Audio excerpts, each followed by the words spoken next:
I've done past life regressions for years and years and years with people, and I've helped them overcome lots of traumatic events that are going on in their current life. But let's really be realistic about what a past life regression could be, what reincarnation could be. And then we're going to talk about the science of how the mind has to be in what frequencies to really experience a regression. We'll demonstrate that. Yeah, past life regression is basically regression therapy.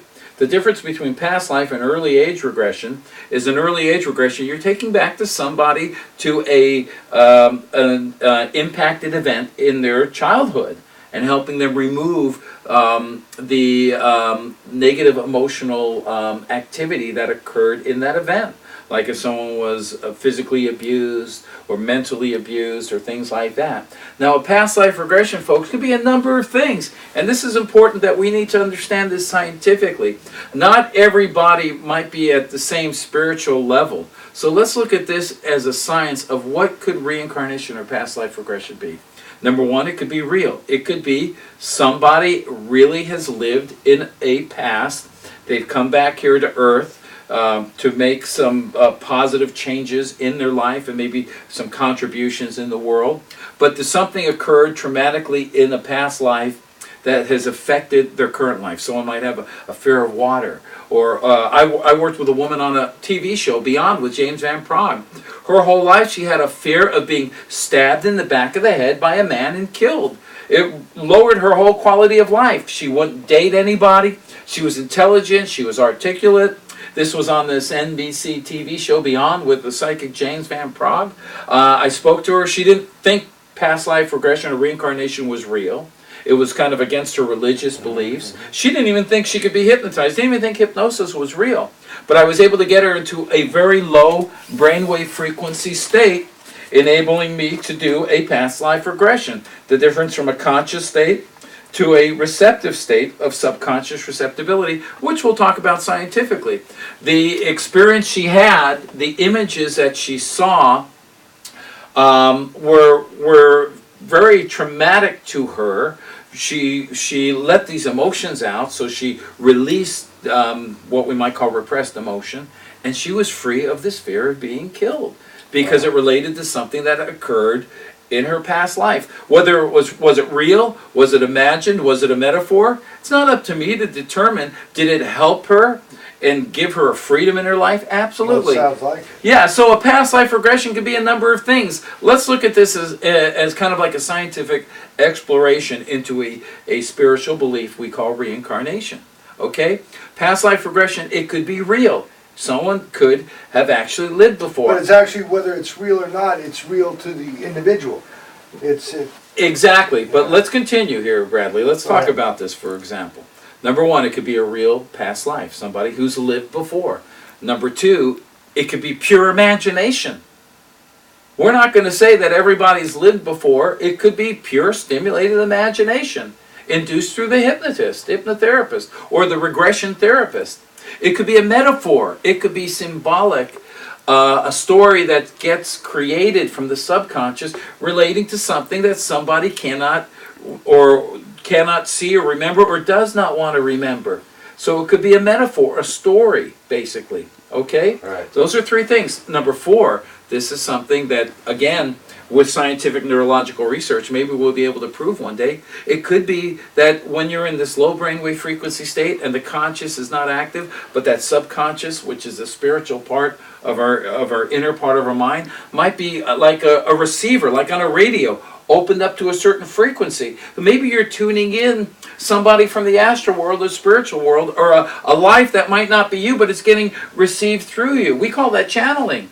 But the person might be what I might call an innocent channeler. Right. So it could be real, it could be pure imagination, it could be a metaphor, a story that comes out from the subconscious. The subconscious is a very instant, automatic, imaginative, or literal computer. So it could just come up as a story, but it could help that person understand the problem they're having in their current life. So it could be a number of things.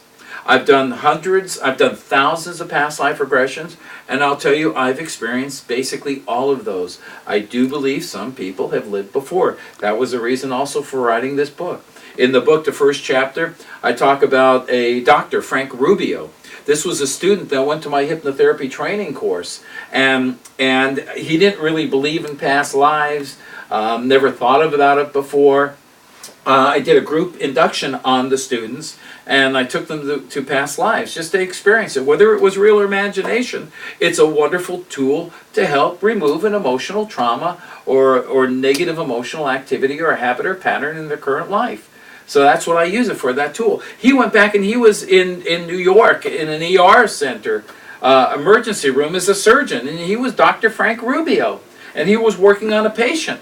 And so I was asking him questions, and he was talking in medical terms and things, which was very different from the way this guy was there any verification at that hospital and that all of that existed? This is the interesting facts.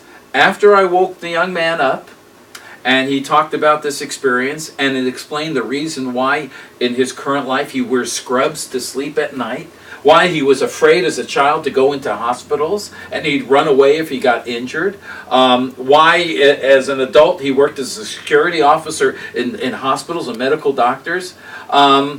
So the fact is, there was something to that past life memory.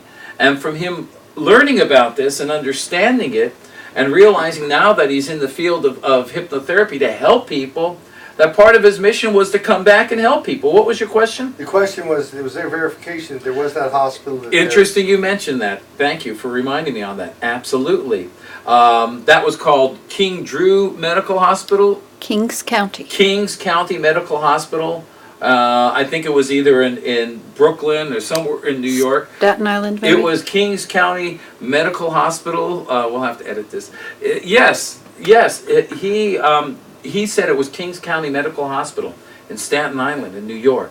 So this young man decided to do some research. You know, he was a security agent, investigator for years. So he did some research, and that hospital exists.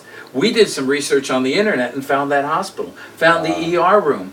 He even found the doctor, the surgeon back in the 1940s, Dr. Frank Rubio. Wow. He explored it and found that this person existed. Was he Frank Rubio? I would say very possibly.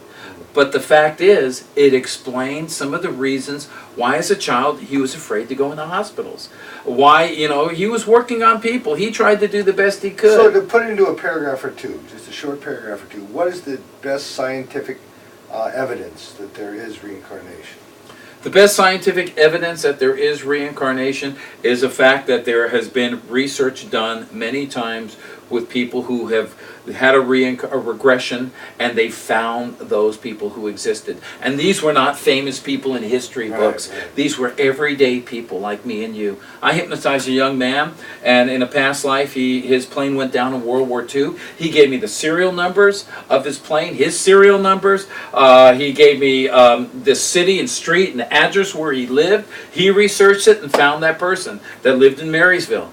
It's amazing. I once worked with a Chinese professor in Taiwan when I was showing past life regression, who was a samurai warrior in a past life, speaking fluent Japanese. He reviewed the footage in the tapes. He found that samurai. He said he never spoke a single word of Japanese, yet he spoke it fluently. So the fact is, the past life regression scientifically only occurs in a delta state, in a low brainwave frequency state. The subconscious part of our mind is like a biocomputer. It's like the software on the hard drive of a computer. But that subconscious part is the true spiritual part too. That's okay, where I think we've got a little demonstration here. His name's Tom Silver. We're coming right back. You can visit him anytime you want at www.tomsilver.com.